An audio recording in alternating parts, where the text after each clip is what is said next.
எல்லாருக்கும் வணக்கம். இன்றைக்கி நம்ம மில்லில் வந்து தேங்காய் கொப்பரை போட்டு ஆக்கணும். சல்ஃபர் வைக்காத சுத்தமான கொப்பரை திருமணத்தில் ஒரு இடத்துல கிடச்சிச்சு. இது பேர் பந்து கொப்பரை. இதை வாங்கி வெட்டி 2 நாள் காய வச்சு இந்த எண்ணெய் ஆட்டுறோம்.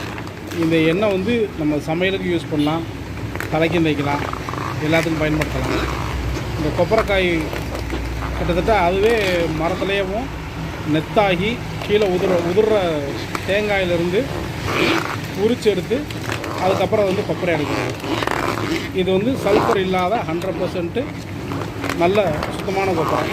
இந்த எண்ணெய் இந்த கொப்பரை இன்றைக்கி நம்ம செக்கில் ஓடிக்கிட்டு இருக்கு.